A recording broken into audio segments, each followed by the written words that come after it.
Eles se ajoelharam diante dele. 200 guerreiros pintados para a guerra, curvando-se diante de um menino de 9 anos cujas roupas não passavam de trapos. A criança ficou imóvel, ainda com terra debaixo das unhas, encarando rostos que deveriam significar sua morte. Mas, em vez de facas de escalpo, ofereceram penas. Em vez de gritos de guerra, sussurraram palavras de honra. O menino que tinha sido chutado por cada colono do território agora era tratado como um chefe pelos inimigos jurados deles. Como um órfão descartado podia se tornar a pessoa mais respeitada de um acampamento hostil da noite para o dia? 3 dias antes, o mesmo garoto revirava o lixo atrás do armazém de Miller, procurando restos que não o deixassem doente. Ezequiel Marsh havia aprendido a se mover como uma sombra pela vila, evitando as botas e os insultos que o seguiam por toda parte. 9 anos e já invisível para todos que importavam. Os colonos o viam como um incômodo, um lembrete do surto de cólera que levará seus pais e deixará para trás apenas um nome entalhado numa cruz de madeira. Seu estômago se contorceu quando encontrou uma maçã meio embolorada. Ele limpou as partes piores antes de dar uma mordida cautelosa. O gosto era amargo, mas a fome tornava tudo comestível. Pela janela dos fundos da loja, ele observava famílias comprando mantimentos. Crianças agarradas às saias das mães enquanto os pais falavam sobre plantações e o clima. Coisas normais, seguras, pertencentes a pessoas que tinham onde dormir à noite. Saia daí, seu rato imundo. A voz de Miller estalou como um chicote na porta dos fundos. O rosto do lojista estava vermelho de nojo, como se a simples presença de Ezequiel pudesse contaminar sua mercadoria. Se eu pegar você roubando de novo, mando açoitar na praça. Ezequiel recuou às pressas, apertando o caroço da maçã nas mãos. Não tinha roubado nada, mas explicações nunca importavam.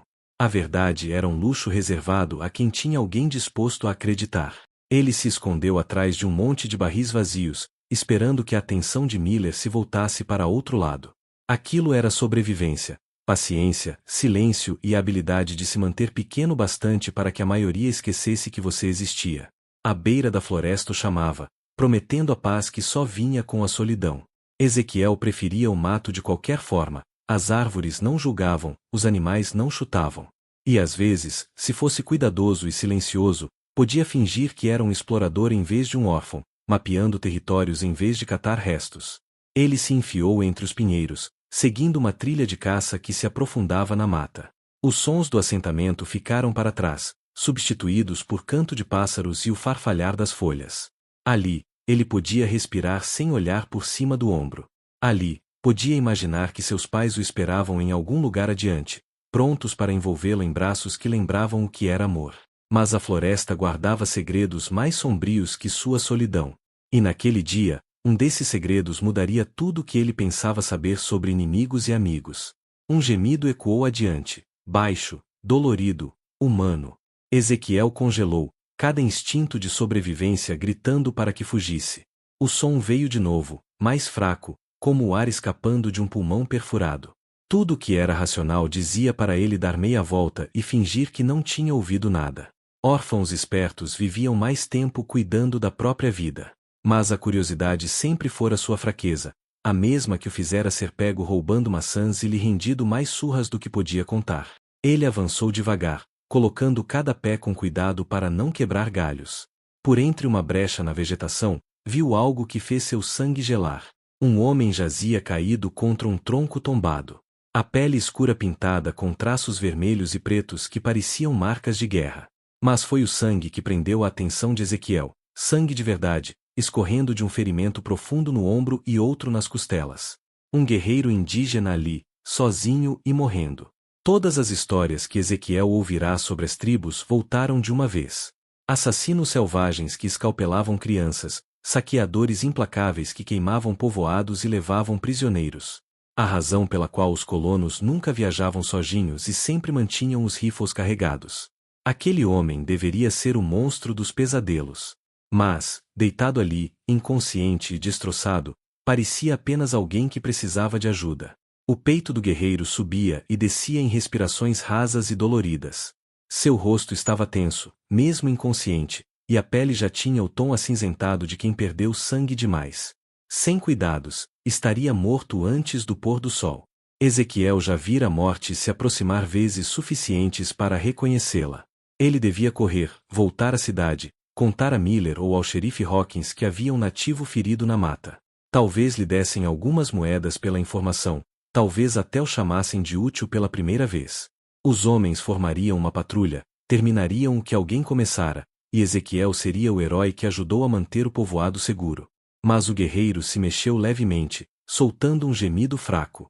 E então Ezequiel viu algo que o fez parar. No pescoço do homem pendia uma pequena bolsa de couro, e dela balançava um cavalinho entalhado em madeira, simples, infantil, o tipo de brinquedo que um pai faria para um filho. Um presente que falava de amor, não de selvageria.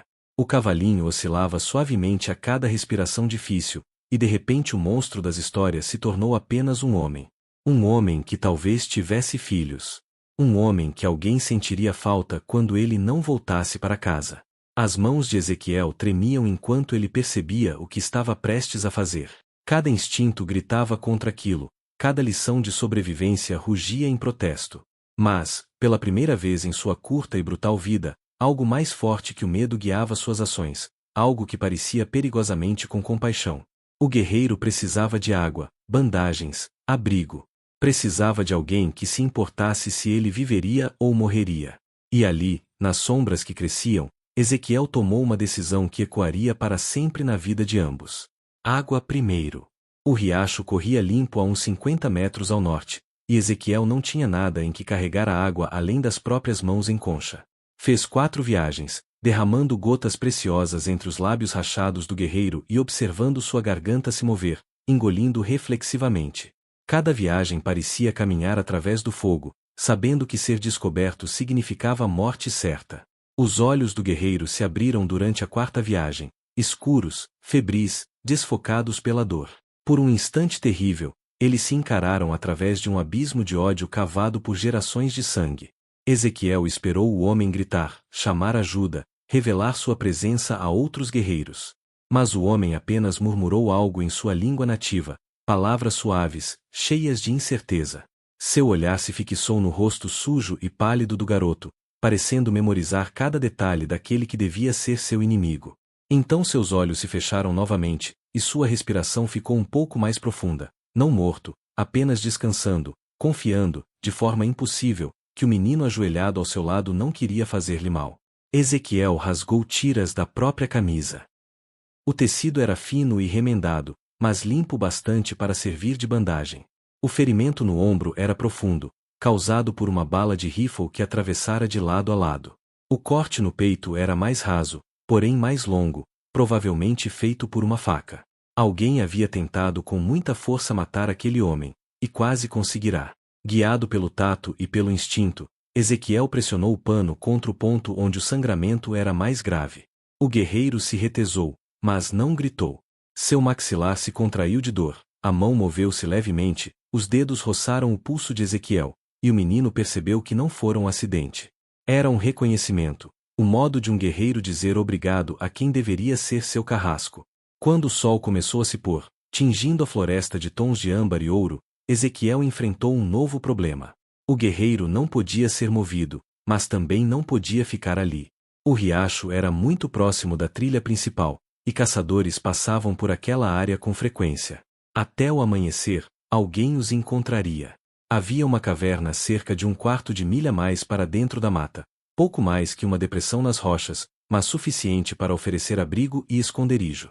Levar o guerreiro até lá significava sustentar quase todo o seu peso, uma tarefa que parecia impossível para alguém do tamanho de Ezequiel. Mas o impossível nunca o detivera antes. O impossível era apenas outra palavra para a vida que ele receberá ao nascer. Ele conseguiu colocar o guerreiro de pé, deixando que o homem maior se apoiasse pesadamente em seu ombro. Cada passo era uma agonia. Ambos respiravam com dificuldade. O rosto do guerreiro estava acinzentado pelo esforço e pela dor.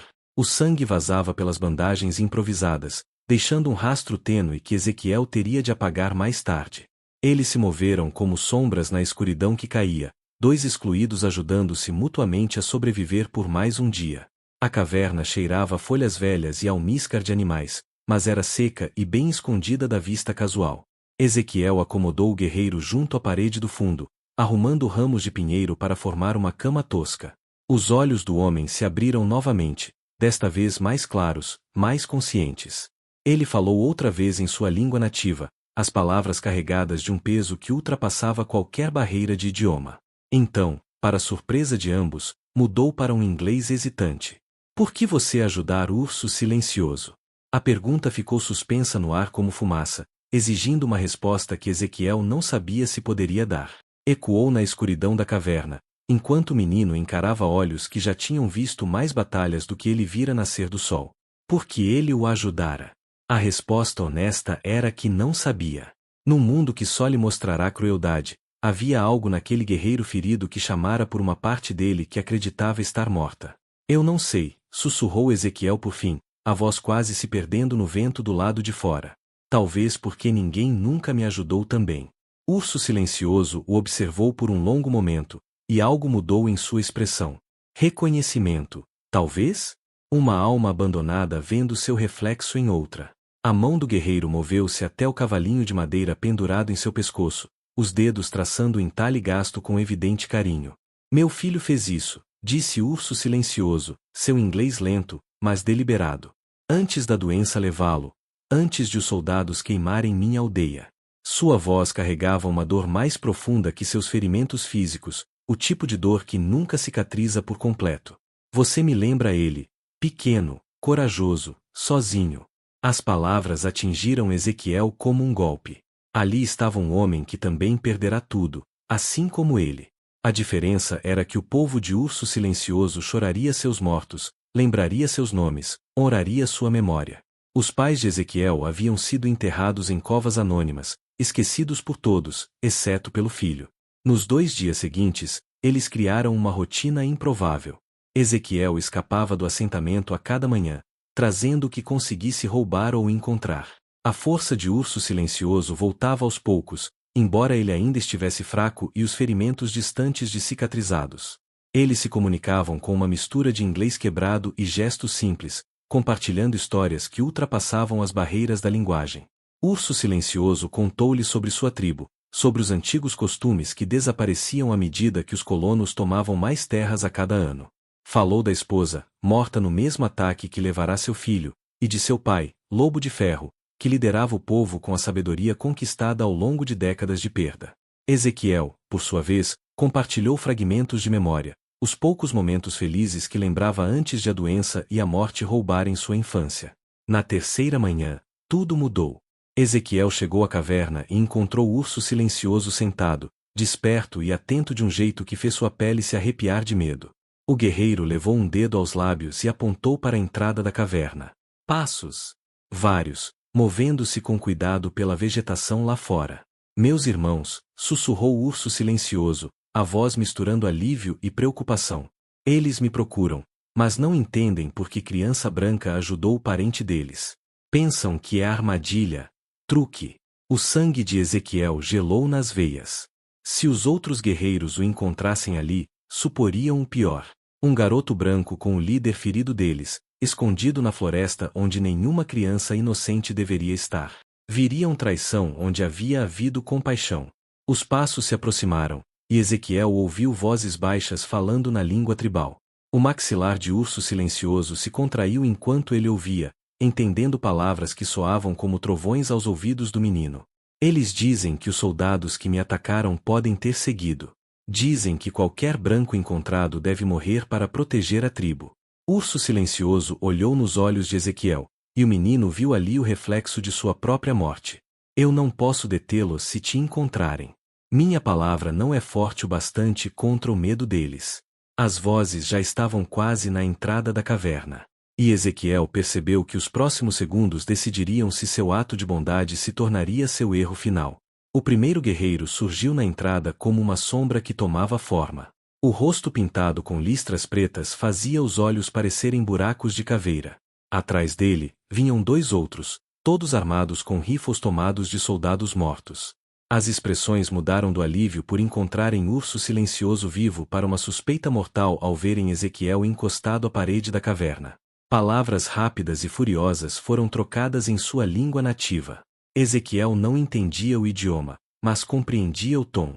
acusação, traição, sentença de morte, proferidas em sílabas que soavam como ossos se partindo. Um dos guerreiros ergueu o rifle, o cano apontado diretamente para o peito de Ezequiel. Urso Silencioso se esforçou para ficar de pé, colocando-se entre o menino e as armas. Sua voz cortou a discussão como uma lâmina, firme, autoritária, mesmo em meio à fraqueza. Falou depressa, gesticulando em direção a Ezequiel e depois aos próprios ferimentos enfaixados. Os guerreiros ouviram, mas não baixaram as armas. Eu disse a eles que você salvou minha vida, traduziu o Urso Silencioso sem se virar. Mas eles dizem que menino branco não pode ser confiado. Eles dizem que você está esperando os soldados chegarem. Dizem que é melhor matá-lo agora do que deixá-lo trazer a morte ao nosso povo. O guerreiro que liderava o grupo falou novamente, suas palavras ásperas e definitivas. Os ombros de Urso Silencioso se curvaram levemente, e Ezequiel soube o veredito antes mesmo que fosse traduzido. Eles dizem que meu julgamento está fraco por causa da perda de sangue. Dizem que não enxergo com clareza porque a dor me faz querer acreditar que ainda existe bondade em nossos inimigos. A voz de Urso Silencioso carregava o peso de um homem vendo sua última esperança morrer. Eles vão me levar para casa, e deixarão seu corpo para os lobos. Mas então Urso Silencioso fez algo que surpreendeu a todos. Ergueu a mão e tirou do pescoço o pequeno cavalinho de madeira, segurando-o diante dos guerreiros. O simples brinquedo de madeira parecia brilhar à luz tênue da caverna, e a visão dele fez cessar todas as discussões. Até Ezequiel podia sentir a força daquele momento, o peso sagrado da lembrança de um pai.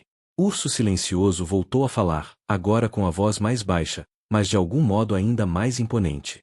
Ele pressionou o cavalinho contra o peito e apontou para Ezequiel. As palavras que se seguiram soaram como um juramento, ou uma promessa. E os rostos dos guerreiros começaram a mudar, da raiva para a dúvida. Eu disse a eles que o espírito deste menino é como o espírito do meu filho, explicou o Urso Silencioso. Disse que as mesmas mãos que fizeram este cavalo também ajudariam um inimigo ferido. Porque a bondade não conhece tribo. Ele olhou diretamente para o guerreiro que liderava o grupo. Disse que, se matarem esta criança, estarão matando a memória do meu filho pela segunda vez. Os guerreiros trocaram olhares, sua determinação começou a vacilar. O líder abaixou ligeiramente o rifle, embora não o tivesse guardado. Disse uma única palavra, que soou como uma pergunta. Ele pede uma prova, traduziu Urso Silencioso. Quer saber o que você fez para provar que seu coração é verdadeiro? Em nossa tribo, ações falam mais alto do que palavras ou promessas. A mente de Ezequiel disparou em 1000 direções. Que prova ele poderia oferecer? Era apenas um órfão que fizera o que qualquer pessoa com consciência deveria fazer. Mas então percebeu, era exatamente esse o ponto. No mundo onde o ódio havia substituído a humanidade, a bondade simples se tornará o tesouro mais raro.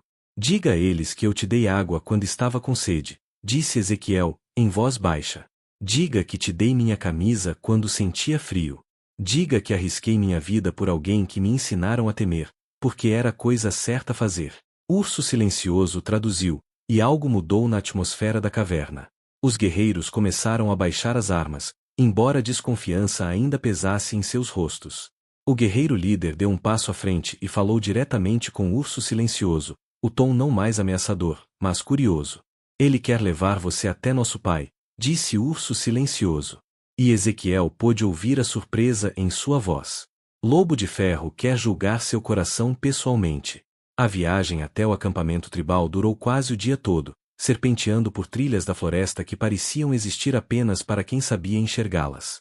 Ezequiel caminhava entre dois guerreiros, enquanto o Urso Silencioso era carregado em uma maca improvisada de galhos e peles. O ritmo era constante, mas sem pressa, e isso permitia ao garoto observar o modo como aqueles homens se moviam pela mata, totalmente diferente dos colonos que ele conhecia. Eles não deixavam rastros, pisavam sobre pedras em vez de terra fofa, evitavam galhos secos e marcas na vegetação. Cada movimento falava de gerações de conhecimento passado de pai para filho, habilidades que significavam a diferença entre a vida e a morte em um mundo hostil. Ezequiel tentou imitar seus passos, arrancando alguns acenos de aprovação do guerreiro ao seu lado. Enquanto viajavam, Urso Silencioso conversava em voz baixa com os companheiros, explicando claramente o que acontecerá nos últimos 3 dias. As expressões dos guerreiros gradualmente mudaram, da desconfiança para algo próximo à curiosidade. Um deles, mais jovem e com uma cicatriz na bochecha, chegou até a oferecer água de sua bolsa de couro a Ezequiel. O acampamento tribal surgiu de repente, como se tivesse se materializado da própria floresta. Tendas feitas de peles e varas de madeira ocupavam uma clareira ao lado de um riacho de correnteza rápida. Fogueiras soltavam finas colunas de fumaça no ar da tarde, enquanto crianças brincavam entre as estruturas e mulheres trabalhavam em silêncio.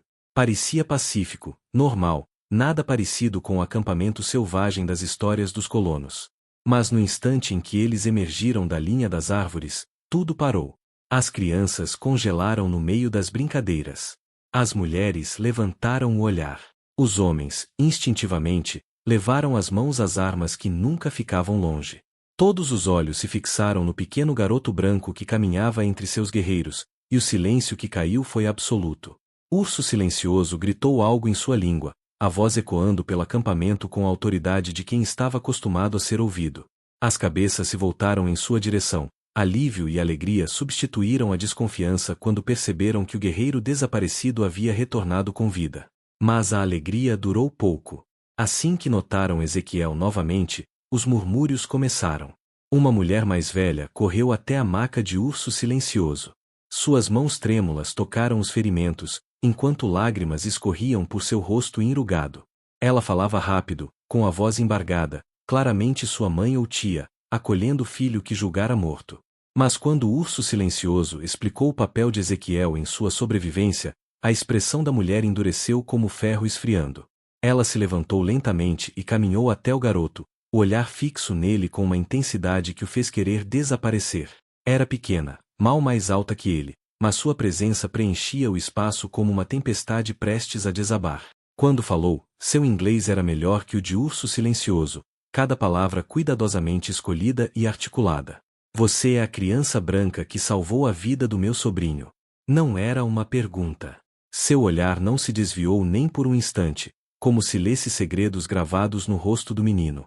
Mas crianças brancas não andam sozinhas nas florestas profundas. Crianças brancas não arriscam a própria vida pela de um homem vermelho. Então eu te pergunto, pequeno, o que você é de verdade? E por que não deveríamos matá-lo onde está? Todo o acampamento aguardava sua resposta. E Ezequiel percebeu que suas próximas palavras decidiriam se viveria para ver outro pôr do sol. Ele olhou ao redor, vendo o reflexo da própria morte nos olhos que o cercavam. Aquelas pessoas não tinham motivo algum para confiar nele, e todos os motivos para odiar o que ele representava.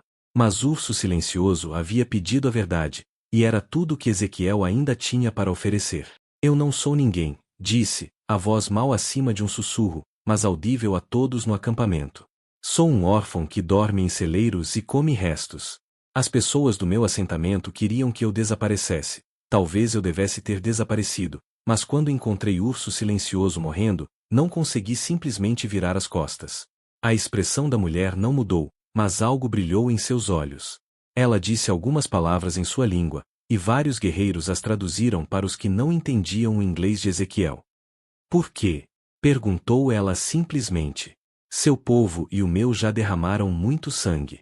Seus soldados mataram a esposa e o filho de Urso Silencioso. Seus colonos tomam nossos territórios de caça e envenenam nossos riachos. Por que salvaria um de nós, quando os seus celebrariam a morte dele? A pergunta pairou no ar como a fumaça das fogueiras.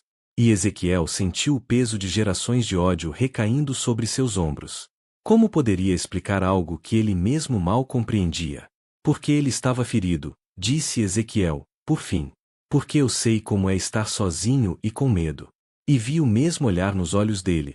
Porque meus pais me ensinaram a ajudar as pessoas antes de morrerem. Mesmo que essas pessoas não se pareçam comigo ou não falem como eu. A mulher idosa o observou por um longo momento. Depois falou rapidamente para a multidão reunida.